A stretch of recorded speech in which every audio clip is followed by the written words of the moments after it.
Good morning, everybody. Welcome to my channel Vijay Lakshmi.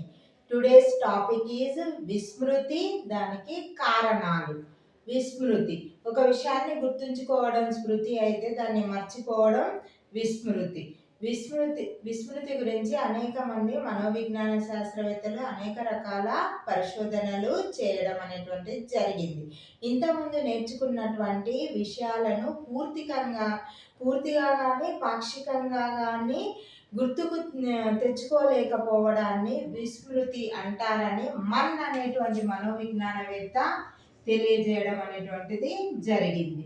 Next, గతంలో నేర్చుకున్నటువంటి విషయాలను ఎప్పుడైనా ఉపయోగించాల్సి వచ్చినప్పుడు ప్రదర్శించలేకపోవడాన్ని విస్మృతిగా చెప్పినటువంటి వారు డ్రెవర్ అనేటువంటి మనోవిజ్ఞాన వేత్త.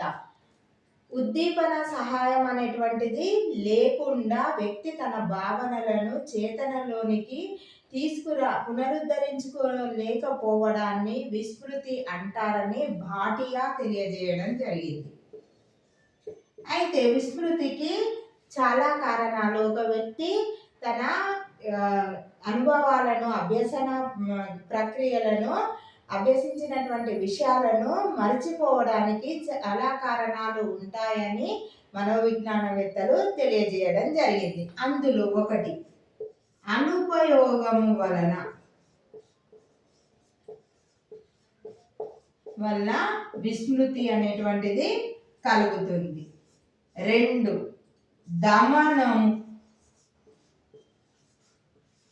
దమనము కూడా విస్మృతికి కారణం. 3, పునఃస్మరణ చేయకపోవడం. 4, చిహ్నాల విరూపణ వల్ల, స్మృతి చిహ్నాల విరూపణ వల్ల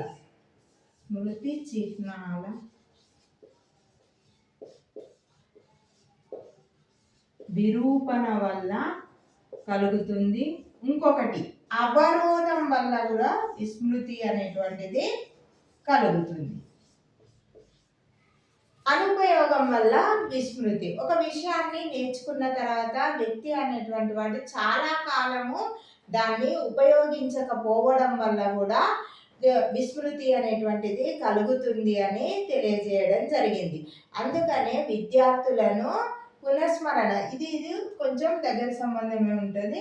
పునఃస్మరణ అనేటువంటిది ఒక అభ్యసించినటువంటి అంశాలను పునఃస్మరణ చేసే విధంగా ప్రోత్సహించాలి అని మనోవిజ్ఞానవేత్తలు తెలియజేయడం జరిగింది. అప్పుడప్పుడు ఇంటి పనిని ఇవ్వడం, డ్రిల్లింగ్ చేయించడం, అర్థవంతమైనటువంటి కంఠస్థం అనేటువంటిది చేయడాన్ని ప్రోత్సహించాలని మనోవిజ్ఞానవేత్తలు తెలియజేయడం అనేటువంటిది జరిగింది. నెక్స్ట్, దమనం గురించి సిగ్మండ్ ఫ్రాయిడ్ తన రక్షణ తంత్రాల్లో దమనాన్ని ఒక అంశంగా పేర్కొనడం అనేటువంటిది జరిగింది.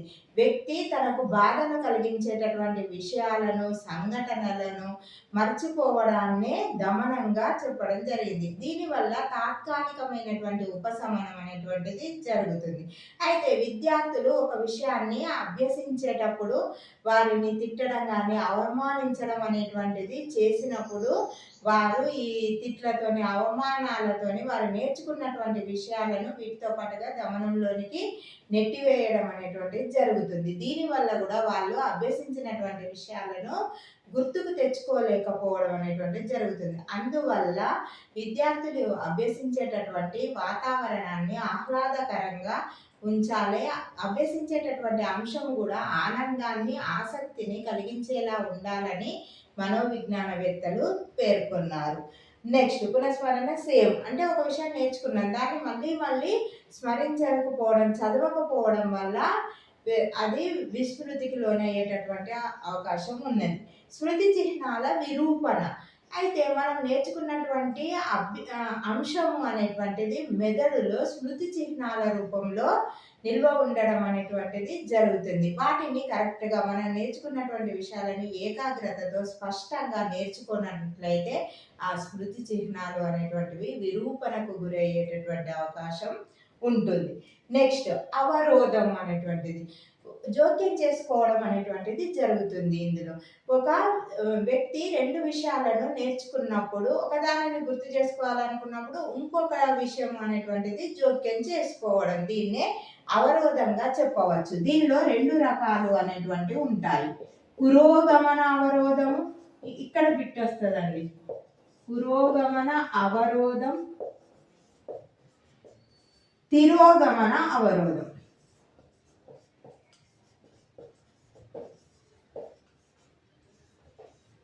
అయితే పురోగమన అవరోధం అంటే గతంలో నేర్చుకున్నటువంటి విషయము అనేటువంటి ప్రస్తుత విషయము గుర్తు తెచ్చుకోవడానికి అవరోధం కలిగించినట్లయితే దీన్ని పురోగమన అవరోధము అని అంటారు. ఫర్ సపోజ్ విద్యార్థి అనేటువంటి వాడు గతంలో హిందీ నేర్చుకొని ఇప్పుడు తెలుగు నేర్చుకున్నప్పుడు ఎగ్జామ్లో తెలుగు రాయడానికి వెళ్ళినప్పుడు హిందీ అనుభవాలు కూడా, హిందీ భాష కూడా గుర్తు రావడం అనేటువంటిది జరుగుతుంది. దీన్నే పురోగమన అవరోధము అని అంటారు.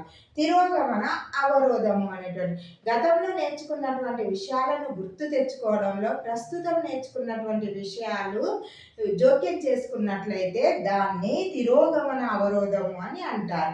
ఒక విద్యార్థి గతంలో సంస్కృతం నేర్చుకున్నాడు, ప్రస్తుతం హిందీ నేర్చుకున్నాడు. అయితే సంస్కృతం సంబంధించినటువంటి పరీక్షను రాసేటప్పుడు హిందీకి సంబంధించినటువంటి అంశాలు అనేటువంటివి గుర్తుకు రావడాన్ని తిరోగమన అవరోధము అని అంటారు. నా వీడియో కనుక నచ్చినట్లయితే లైక్ చేయండి, షేర్ చేయండి, నా ఛానల్ని సబ్స్క్రైబ్ చేసుకోండి. మీరు ఇచ్చేటటువంటి లైక్ల వల్ల నా వీడియో ఇంకొంతమందికి చేరేటటువంటి అవకాశం ఉంటుంది. Thank you for watching.